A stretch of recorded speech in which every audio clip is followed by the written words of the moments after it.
जिल्हा परिषद वरिष्ठ प्राथमिक शाळा विहिरगाव बुराळे येथे वन विभागाच्या वतीने सभा घेण्यात आली. त्यात ग्रामस्थांना व विद्यार्थ्यांना वन्यजीव व याविषयी जनजागृती करण्यात आली. संध्याकाळच्या वेळेस लहान मुलांना घराबाहेर एकटे सोडू नये. बिबट्या समोर आल्यास जोरात आरडाओरड किंवा मोठा आवाज करून पळवून लावावे.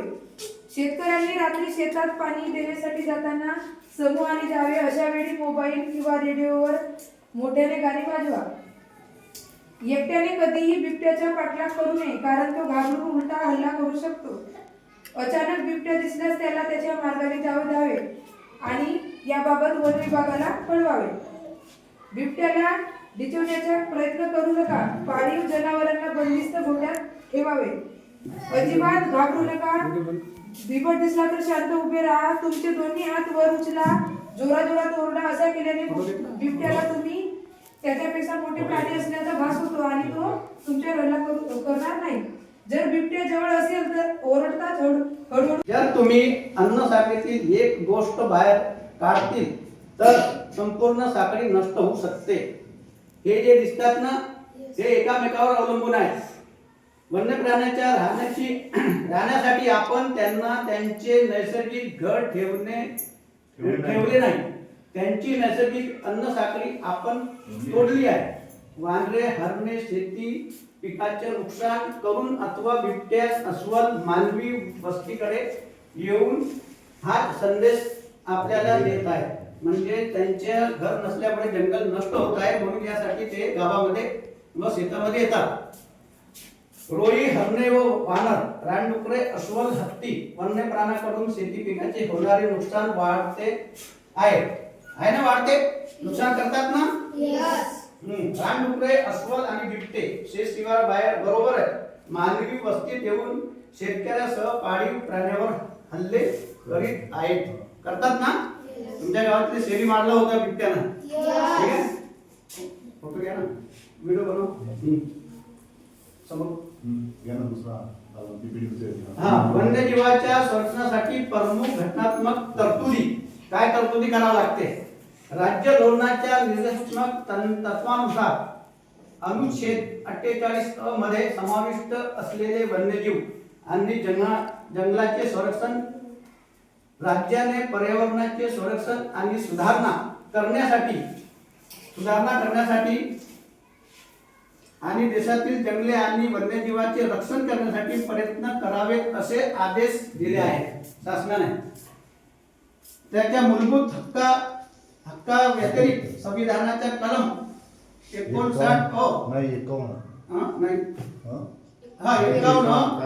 मध्ये असे नमूद केले आहे की जंगले आणि वन्यजीव सह नैसर्गिक पर्यावरणाचे संरक्षण आणि सुधारणा करणे प्रत्येक नागरिकाचे मूलभूत कर्तव्य आहे. मूलभूत कर्तव्यामध्ये 51.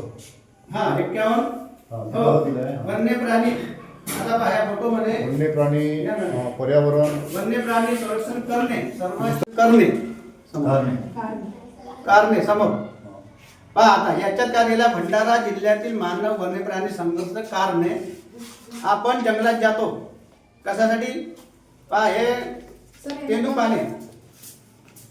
पाने, मुवा फुलाचे संकलन, बांबूचे संकलन करतो आणि मशरूम नाही साध्या. त्यासाठी आपण जंगलात जातो. मानवी हस्तक्षेप होते म्हणजे जंगलामध्ये जनावरांना डिस्टर्ब होते जंगलात गेल्यावर.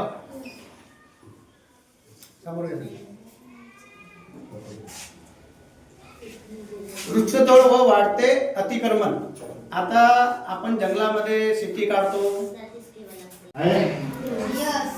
तर या संविधान दिन आपण काल साजरा केला. बघा याच्यामध्ये कलम आहे, आता वाचून दाखवलेली आहे.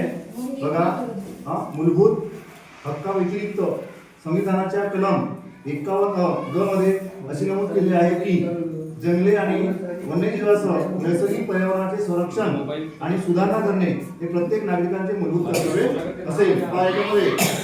हा संविधानामध्ये कलम लिहिलेला आहे. आपण दररोज संविधानाचा कलम लिहितो फळ्यावर. संविधानाचे कलम दाखवतो तुम्हाला. बघा, भाग 4 क मूलभूत कर्तव्ये याच्यामध्ये बघा कलम 51 क हे नागरिकांचं मूलभूत कर्तव्य असं सांगितलंय. तर याच्यामध्ये बघा हे कर्तव्य आहे त्याच्यापैकी मी याचा समावेश असलेलं कर्तव्य वाचून दाखवतो आहे. बघा 6 मध्ये दिलेलं आहे वने म्हणजे जंगले, सरोवरे, नद्या व अन्य जीवसृष्टी यासह नैसर्गिक पर्यावरणाचे रक्षण करून त्यात सुधारणा करणे आणि प्राणीमात्राबद्दल दयाबुद्धी बाळगणे हे देखील आपलं कर्तव्य आहे. पुन्हा त्याच्यामध्ये आपण वैज्ञानिक दृष्टिकोन अंधश्रद्धा बाळगतो त्या दिले त्याच्याखाली विज्ञाननिष्ठ दृष्टिकोन, मानवतावाद आणि शोधक बुद्धी व सुधारणावाद याचा विकास करणे. पहा अंधश्रद्धेसाठी देखील काही झाडांची कत्तल होते जसं पांढरा पळस तो बहुगुणी आहे म्हणून अंधश्रद्धेसाठी काही शोध घेणे